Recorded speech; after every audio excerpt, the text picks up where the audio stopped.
Welcome back, ladies and gentlemen. It's Laszlo Montgomery, yet again, China History Podcast. The history of China-Vietnam relations, part 2 this time.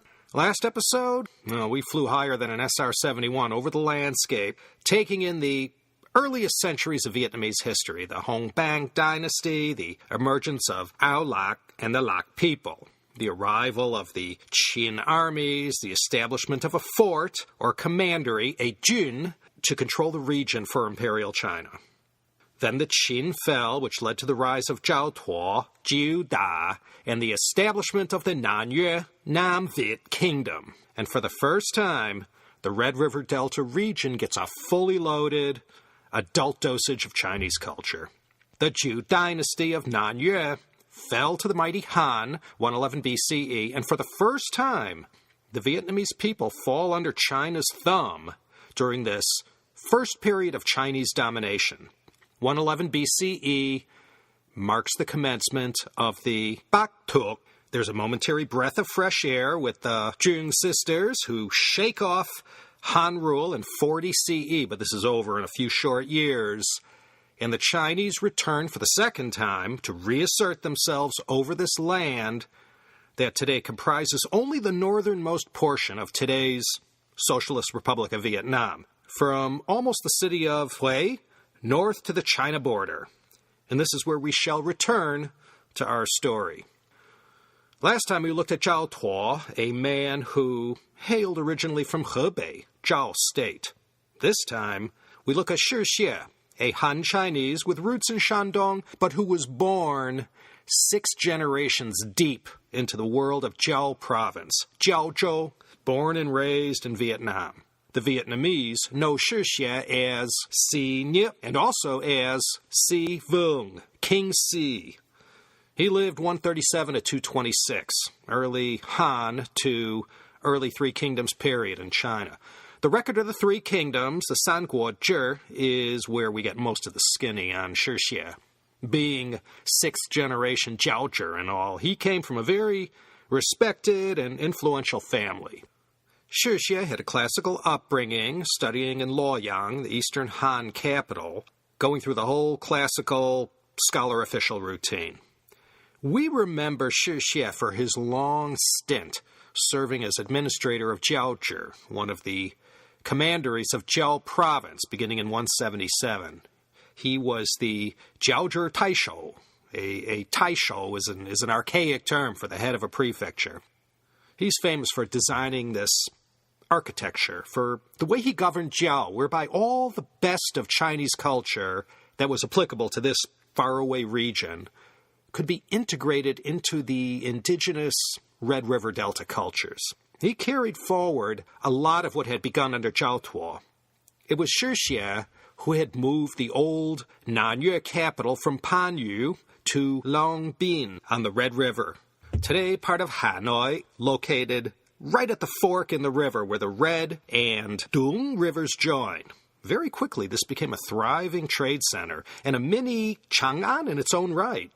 It always begins with trade. It created an economy, and then everything quickly sprung up in its wake. By 177, the Eastern Han was going downhill with a stiff wind at its back, hopelessly in the clutches of the eunuchs the later emperors had invited into their government.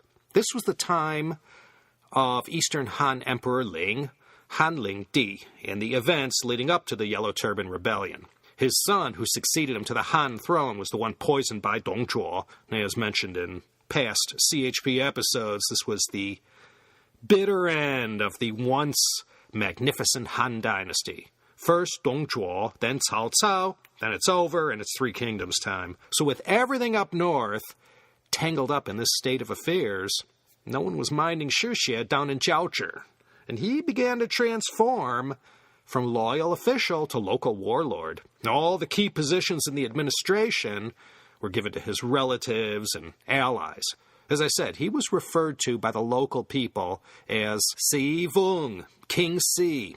He was a very enlightened ruler and kept the place running smoothly and did a lot to promote Buddhism in Vietnam. Even before it really caught on in China, Confucianism had a serious golden age during the early Han dynasty, and this philosophy got indelibly written into the source code of Chinese government and administration that lasted all the way into the 20th century. Between 187 and 226, the lands administered by Shi Xie had been left to their own devices as the Eastern Han was locked in this dynasty-ending struggle. Scholars and educated elites from the north who had lost confidence amidst the growing chaos had beaten a path to the south and to these lands in the southernmost reaches of China and into the Red River Delta region. They brought Confucianism and other northern learning.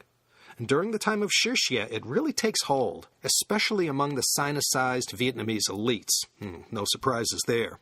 But as the Eastern Han descended into further instability, because of his position down in Jiao, Xie Shi was courted aggressively by the various contending powers who hoped to win him over to their side. These were Cao, who had the Han Emperor in his clutches, and in the east of China was the Kingdom of Eastern Wu, led by Sun Quan, and there was also Liu Biao in Jing Province, Hubei, all trying to woo Xie Shi.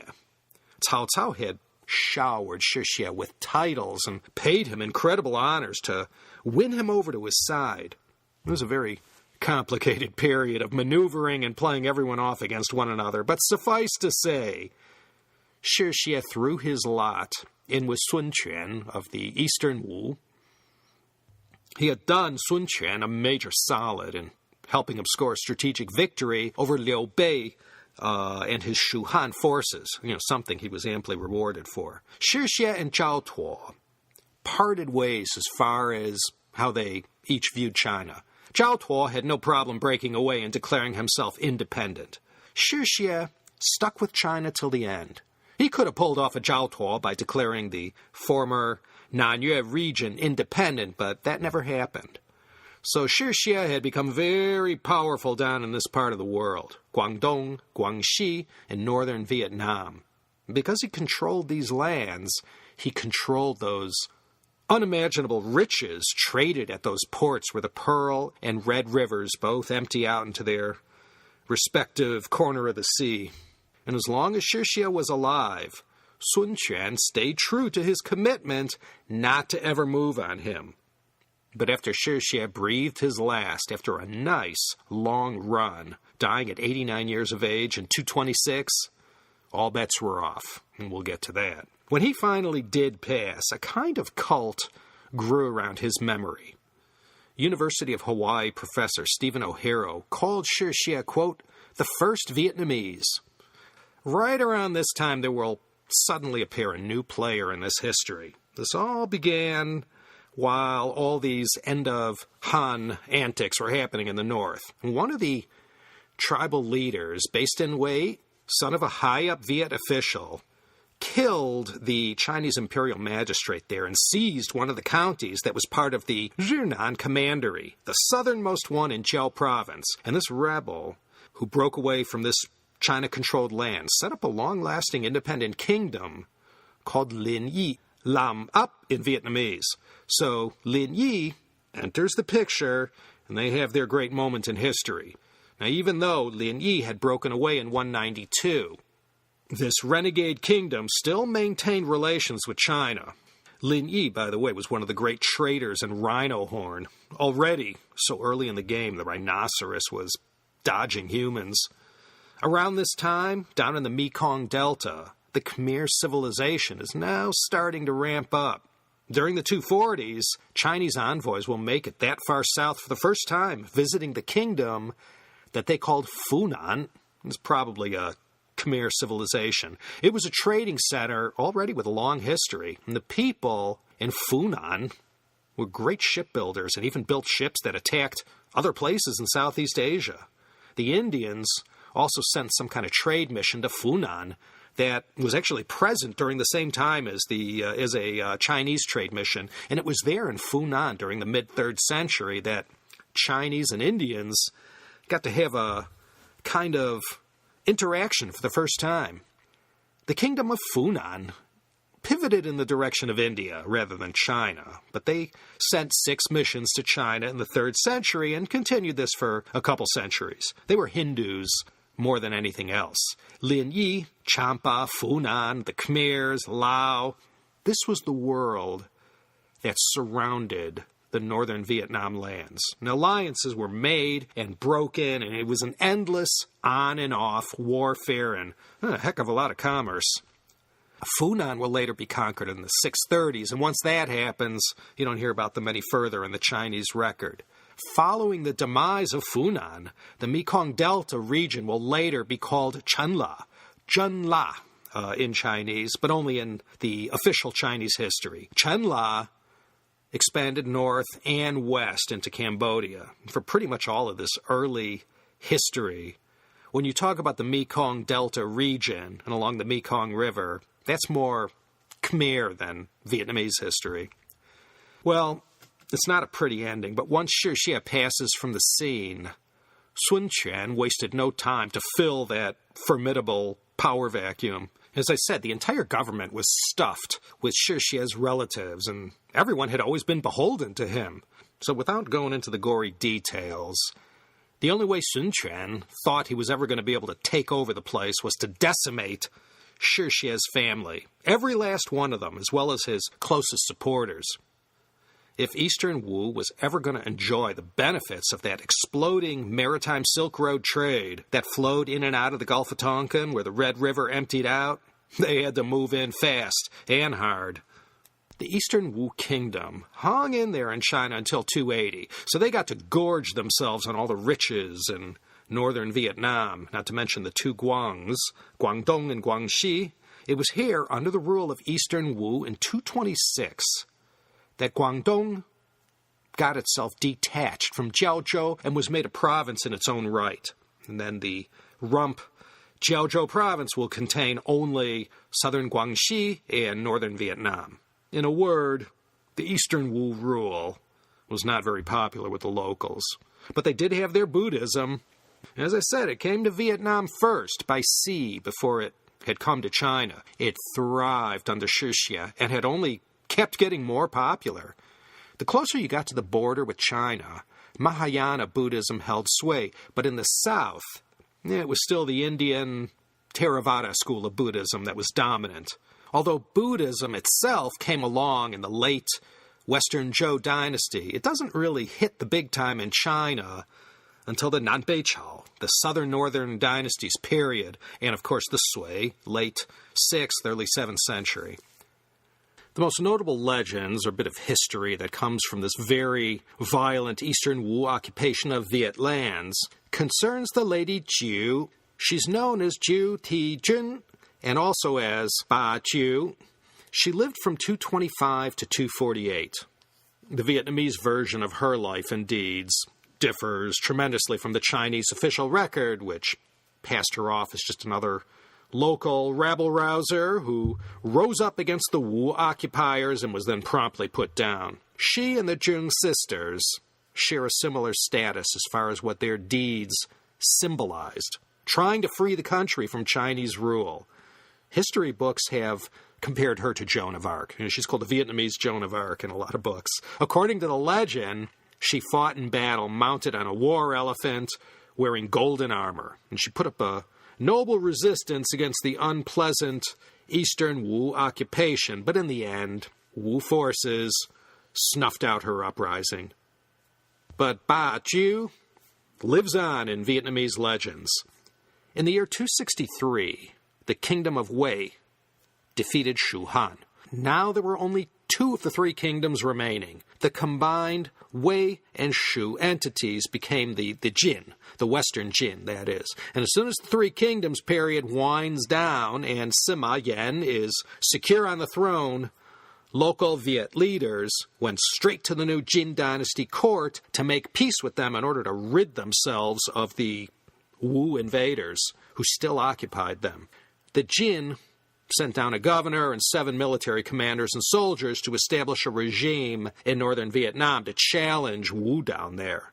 For 3 years, Jin and Wu fought it out for control of the Red River Valley. But after Wu general Tao Huang hijacked a load of Jin treasure destined to aid the local resistance in Vietnam and presented this captured loot to local officials as a bribe, the locals, turned on Jin and wiped them out. And Wu continued to control northern Vietnam, with Tao Huang in charge until the end of the 3rd century. Let's not get bogged down here. 280, Jin, of course, conquers Wu. That's the end of the Three Kingdoms period. And the Jin rulers left Tao Huang alone down in the Red River Valley. Like Shi Xie, Tao Huang is also credited with leaving an indelible mark on the administrative and government structure down in Jiao. It lasted for centuries. As we know, it didn't take that long before the Jin dynasty started breaking down. This is going to have a profound impact on China, especially in the south of China, where, beginning around 310, 320, a massive migration happens after the fall of the Western Jin. This is the migration, you may recall, that first brought the Hakka people south. Once the Eastern Jin was all formed and had stabilized, they sent forces down to the Red River Valley to go reassert control. And they put all their proxies in place, all Han Chinese families who took over the place. I mean, it happened time and again. Whenever things got hairy up in the north and political power was transitioning from one center to the next in China, affairs down in Jiao province were left in local hands. With all the distractions in the north of China, it didn't take long for warlordism to develop, with powerful vested interests always trying to show their independence and brazenly resist changes or influence from the north, from China. And the Eastern Jin took a while before they finally fell. The upshot was, as we know from CHP episodes of the past, was the emergence of the first of the southern dynasties, established by Liu Yu. This becomes known as the Liu Song. Not the most famous of the dynasties, but with respect to China-Vietnam history, it was a good time. When the Liu Song was established in 420, Vietnam was in its 377th year of domination by China. Remember, the first period of Chinese domination began in 111 BCE with Zhao Tuo's defeat of Aolan. The Zheng sisters put an end to that, but the two sisters' star did not burn bright for long, and they were gone by 43. And then the second era of Chinese domination began. And here in the year 420, with the establishment of the Liu Song dynasty, Vietnam, as I said, was now in its 377th year. Still not an independent nation.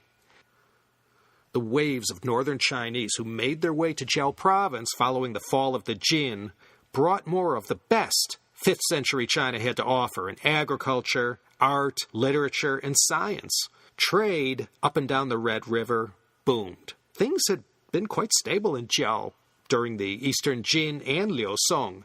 The Liu Song rulers in Jiankang, today's Nanjing, kept the same powerful families in power in Jiao as the Eastern Jin. They didn't want to repeat what Sun Quan did. There was a new threat to the south of Jiao province that involved a constant battle with invading forces from Linyi. This was a new power center that was located near the central part of Vietnam. Based in Hue, the southernmost presence for China in Vietnam was still the Jinan Commandery, called Nhật Nam, present-day Quang Binh and Binh Dinh provinces, bordering Linyi to the north. They were always under attack from invading forces from next door in Linyi.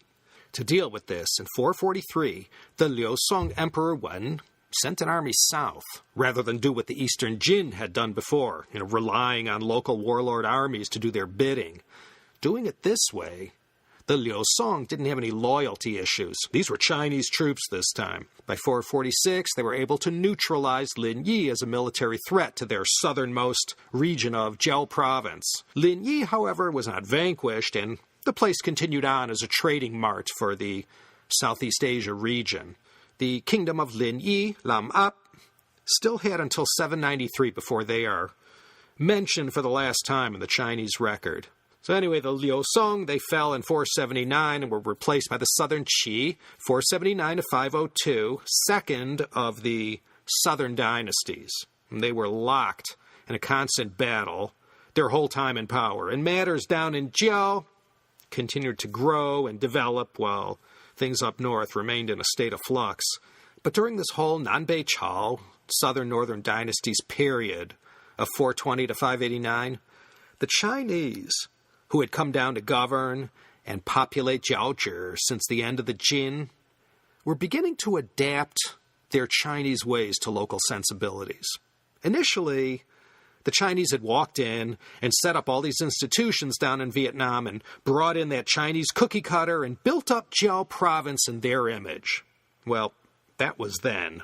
Now, these China elites, going back to Shi Xie's time and even earlier, after making their contributions, showing the local Vietnamese down there how to do it, there were more and more being pushed aside as the indigenous population began reshaping all this Sinicization more in their image and to their liking.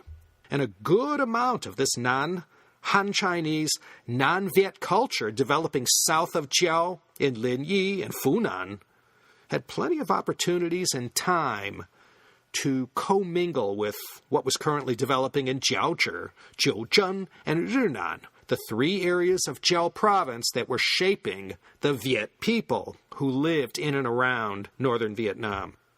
By this Nanbei-Chao, northern-southern dynasties period, China faced three challenges in Jiao. One, Sinicized local Vietnamese elites who had their own ideas about what was best for everyone down there. Two, indigenous people from the fringes of the Red River Plain who were not exposed or not impressed with Chinese culture and who didn't want these Han Chinese lording it over them. The further you strayed from the core areas around present-day Hanoi, the less Sinicized they were. And the third headache that the Chinese had to deal with was the persistent armies from the west of Jiao and to the south. Let me quote Ben Kiernan here. Over the ensuing centuries, Jiao's population adopted more of the northern culture and systems of government. They would also come to regard it as their own, adapt it to local conditions, and meld it with surviving indigenous traditions and with what they learned through contacts with their Indianized southern neighbors, Linyi, Funan, and Champa. End quote. And while China was distracted with all the instability and wars of the Nanbei-Chao period, this was Vietnam's chance to bake in the oven relatively undisturbed and take stock of all the influx of new ideas, sciences, literature, and immigrants from China, and the ripple effects of the growth in foreign trade and the wealth it brought into the economy. The interaction with Funan, all the way in the south of Vietnam by the Mekong Delta, really heated up during the Liang dynasty. This southern and northern dynasties period wasn't the most peaceful time in Chinese history, but the reign of the Liang Emperor Wu, 502 to 549, was a mostly peaceful and prosperous time. He was one of those occasional Chinese emperors who became champions of Buddhism. In these cases, when an enthusiastic Buddhist emperor sat on the throne, the religion was given a platform to thrive like never before. It happened with the Taoists and Confucianists when they, had a leg up on the opposition. And in Funan, way down in the south around the Mekong, were many of the raw materials required in the Buddhist accoutrement business, and this resulted in a brisk trade between Liang China and those lands far in the south, not yet part of Vietnam. The Liang gets split up between the southern Liang and the western Liang that began around 557 after the establishment of the last of the southern dynasties, the Chen. But don't confuse this western Liang with the western Liang of the 16 Kingdoms period from 400 to 421. The western or later Liang, let's not get too worried about this one. There's something like 3 of them. What's important to our story is that while powerful armies were pounding each other for control of China, another hero from Vietnam history rose to the fore. Not for long, but long enough. His name was Li Bom, Li Ben in Chinese. He led a revolt against the occupation of Jiao by the Liang dynasty. Li Bom is better known as Li Bi, and even better known as Li Nam De. Nam De means Southern Emperor. He came from Bayue people who had migrated to Jiao a while back during the Wangmang time, in between the Hans, 9 to 23 CE. And he served as an official down in Jiao, and then besides serving as a government official, he later also served in a military capacity. Li Bi was like Zhao Tuo in that He was a Chinese official serving in Jiao who threw his lot in with the local Viets and then turned on the Chinese, in this case, the Liang dynasty. Starting in 541, he organized an uprising against the Liang administration and military and spent the next decade trying to eradicate Jiao of any Liang Chinese presence. After his work was done, Li Bi declared independence from China and set up a kingdom that lasted for 60 years. And here, in the 6th century, the 500s, is where the Vietnam nation and people start to galvanize into a kind of political entity, not yet a national one. Then, in 544, Li Bi, after ridding Jiao province of any Liang presence, proclaimed himself, in a nod to Jiao Tuo perhaps, Emperor of Nanyue, and he named his new realm Vang Sun, or Wan Chun in Mandarin, 10,000 springs, as in the season. Li Bi declared himself the Nam De, or Southern Emperor. He set up the capital at Long Bin, the Hanoi area. And once again, the imperial court in Nanjing looked to the south with derision, fuming that these Viet subjects down in Jiao province dared to put their ruler and his Nam De title on equal footing as the Son of Heaven. Well, China did not go quietly and had every intention of returning one day to take back this province. So the new Van Sun Guk, or Kingdom of Van Sun, had to continue to be vigilant against any Liang attempts to make a comeback. And Champa, to their south, they were on the up and up and saw an opportunity with perceived instability up near Hanoi, and promptly allied their emerging kingdom with China against Vang Sun. Li Nam De ruled a short time from 544 to 548, and he's called the founder of the Li dynasty. And because later on in Vietnamese history there'll be another Li dynasty, this one's called the early or former Li. October 544, Liang indeed returned, this time with a mega force of 120,000 troops, led by the able general Chen Ba-xian, Zheng Ba-din. Many of you remember from previous CHP episodes, Chen Ba-xian was going to later on found the Chen dynasty. But for now, he was a powerful general of the Liang. 2 previous attempts to overpower the Vang Sun forces had failed, but for this 3rd military campaign, Liang China was determined to win back this lost province. Chen Ba-xian's forces were indeed successful in this attempt. In the beginning, at least, they dislodged the Vang Sun government from Long Bin, part of Hanoi. Li Nam De had abandoned the capital and led his government and army in the general direction of Laos. The Lao people there, well, they had allied themselves with China, so the Vang Sun forces found no relief out west. And there in the hills and mountains of present-day Laos is where Li Nam De perished in April 548 from disease, a one-time emperor and now a hunted man who was on the run and trying to rally his forces against the Chinese invaders. The 2nd emperor who succeeded Li Nam De was not a Li, but a Jiu. He was known as Jiu Viet Vung, Zhao Yue Wang. He's credited with taking over from Li Nam De and putting up a stiff resistance and ultimately driving the Chinese out of Van Sun in 550. He was the son of a trusted military commander and confidant of Li Nam De, Jiu Viet Vung, which translates to Zhao Viet King. He was also known as Jiu Guangfu, or Zhao Guangfu in Chinese. He co-ruled the Li dynasty kingdom with Li Nam De's son, who was still not yet ripe and untested. Vong Wen Giap, one of the greatest generals of his age, we'll get to him in the final episode, he had said once that he drew his inspiration from Zhu Guangfu, who mastered these guerrilla tactics that the Liang army could not defeat.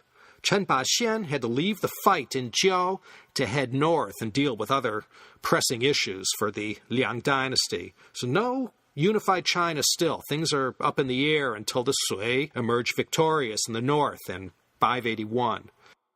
Incidentally, it was around this time, 6th century, that the Vietnamese language, still evolving, adopted tones and became a tonal language. Prior to this, the Proto-Vietnamese language didn't use tones. There were 3 in the beginning and 3 added later after the Tang. Like Chinese, Vietnamese became a monosyllabic tonal language. And for the entirety of his reign, 548 to 571, Jiao Viet Vong had to put up with backstabbing Li family elements in the government. And this made things less than stable in Jiao. Because he was a Jew and not a Li, he always had to watch his back. The kingdom of Van Sun, also known as the early Li dynasty, finally allowed the political backbiting in the capital to get the best of them. And by the time of the final Li emperor, they were ripe for the taking. All the warring during the Liang dynasty took its toll, and they were replaced with the last of the 4 southern dynasties. And this was the Chen. Again, not very long-lasting. They tried to tame Jiao, but to no avail. In the end, one of their own, Yang Jian, turned on the Chen dynasty in the south, and then the northern Zhou, the last of the northern dynasties, and relegates these 2 to the dust heap of Chinese history. He then went on to unify China and found a new dynasty. And this new dynasty was the short-lived Sui, and Yang Jian became the founding emperor, Sui Wendi. When he was ready in 602, this most capable of China's emperor sent a massive military force south, led by General Liu Fang, to go attack Van Sun. This was the start of the Sui-Li War. And with that, the year 603 marks the start of the 3rd period of Chinese domination of Vietnam. General Liu Fang, for his troubles in leading the Sui to victory, was made the viceroy of Jiao province. He'll end up dying later on in a campaign against Champa in the south.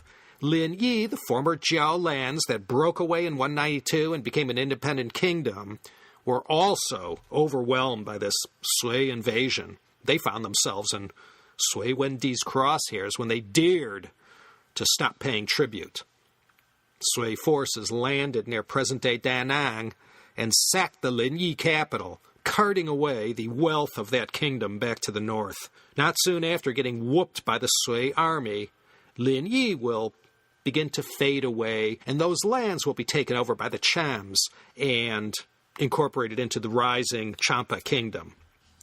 The early Li dynasty, short-lasting though it was, gave the Vietnamese people pride in that it showed China, as powerful and mighty as that empire was, wasn't so powerful and that they couldn't be taken on.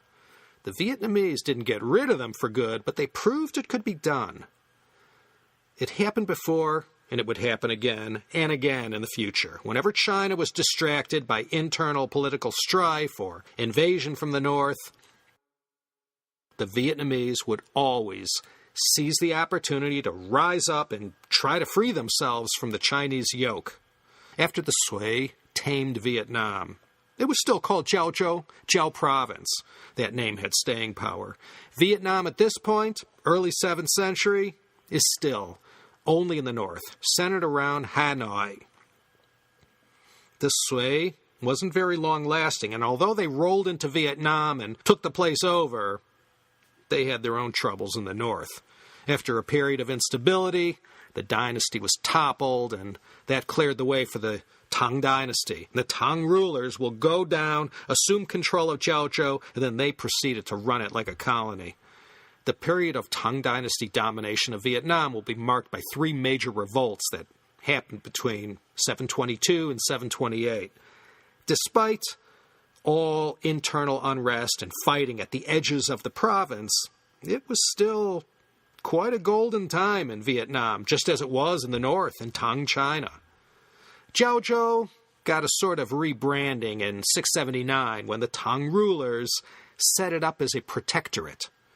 The government had set up a number of these protectorates around the fringes of their Chinese Tang Empire, including in Vietnam. This one was called the Protectorate of Annam, or in Chinese, the Annan Du Hu Fu. Annan in Chinese means peaceful south. And the government seat was set up at a place called Tongbin, or Songping. This was the site of the old Liaosong capital during their time in charge. It was located on the south bank of the Red River near present-day Hanoi, of course. Up in Tang, China, even though the state religion was Taoism, it was another great period for the spread of Confucianism around the Jiao region. The Tang dynasty was a period that saw Chinese culture and learning spread far and wide to all parts of the world that were accessible via the Silk Roads and the Maritime Silk Road. Down in the new protectorate of Annam, this was especially so. The Tang was another unavoidable period in Vietnam's history where a big tidal wave of Chinese cultural influence came passing through the region. Buddhism had been riding an unprecedented wave of popularity in Vietnam and China ever since the Northern and Southern dynasties period. The religion got a major boost during the sway, and now, in Tang China, there were Buddhist monks all over the place, from all parts of Asia. Chan Buddhism, that took off in China during the 6th century, was very much embraced in Jiao. In Japanese, this is called Zen Buddhism. Vietnamese called it Tien Tông. It was during the Tang dynasty that Champa, down in the south, began its rise to serious power. They ended up being the immediate beneficiaries of the demise of Linyi. Champa consisted of a chain of Cham-speaking port states on the central coast of Vietnam. The Cham language was of the Austronesian family, Malayo-Polynesian, if you want to break it down further. They weren't Viet, nor were they Chinese. In 657, during the reign of the third Tang Emperor Gaozong, Chinese sources first mention these people from Zhanpo, based mostly in Guangnam province. As I mentioned, from the 6th to the 10th centuries, there were a number of anti-Tang rebellions in Annam. The big ones happened in 687, 770, and 791, and continued on well into the 800s. Yet, despite all this unrest, economically and politically, it was a rather peaceful and thriving time down there. A new threat arose in the mid-8th century in southwest China, mostly around Yunnan. This was a collection of tribes, each with its own mini-kingdom. These kingdoms were each called a Jiao, and in 737, all these Jiaos combined to form a new power center in the southwest called the Nanzhao Kingdom, based near Dali in Yunnan. Still not clear who these people were, but ethnic minorities of southwest China, or maybe more from Thailand. They made themselves enemies of the Tang in no time at all, rapidly expanding as far west as Burma and into southwest China, even capturing Chengdu for a brief time. In early 863, Nanzhao and Man forces attacked Daila, another name for Hanoi, the capital of Annam. Heavy damage was inflicted by Nanzhao on the Tang Annam forces. Jiao soon fell to these combined forces. Chinese loyalists, mostly Viets, Sinicized elites, who were related to all the Chinese who had been migrating to Vietnam ever since the Qin days, began fleeing north for safety. Jiao had always been a place to flee too. Now people were heading in the opposite direction. But 865, even as the Tang dynasty was in desperate straits politically, they still managed to take back Daila, the capital, and defeated the rebels. By 937, the Nanzhao kingdom fizzled out and gave way to the kingdom of Dali. By the late 9th century, the Tang dynasty was on its way out, and had been for a long time. And with their waning power went their influence and effectiveness down in Annam. After the Tang dynasty officially falls in 907, China is broken up again, just like before during the Northern Southern dynasties period. But this post-Tang era is known as the 5 Dynasties and 10 Kingdoms period. 五代十国, 5 dynasties in the north, and 10 kingdoms in the south. Just China convulsed from 907 to 960. But as history teaches us time and again, one nation's loss is another nation's opportunity. what happened next in China-Vietnam relations? Hold that thought until next time. We're going to insert the bookmark right here and pick up next episode with the events that followed the fall of the Tang. It's funny, here I was, months ago, thinking I could get this whole topic covered in a single, long-winded episode. My verbosity, once again, grossly underestimated. This may go to 4, and if I wander off on too many tangents, maybe even 5 episodes. The Recorded History Podcast Network, did I mention that yet? recordedhistory.net, my erudite, fashionable, and good-looking listeners. The History of the Great War, Stuff What You Tell Me, the podcast of rebellion and resistance. Sounds a little like this episode. The Art History Babes, Sunday School Dropouts, The Second Decade, all about the events of 1810 to 1820 in the United States. You can't believe how interesting. The Explorers Podcast, Dig, a history podcast. Just discovered that one. Come on, check it all out at recordedhistory.net. Got tons of shows there for you. All the terms and whatnot from this episode, English, Pinyin, Vietnamese, Chinese, all sitting on the website at teacup.media for this episode. Those names are tough, I know. I made it easy for you. Go check that out if you're so inclined. Okay, me little beauties, Laszlo Montgomery bidding you a fond farewell for this time. I'll be back again. Same bat time, same bat channel for another loquacious episode of the China History Podcast.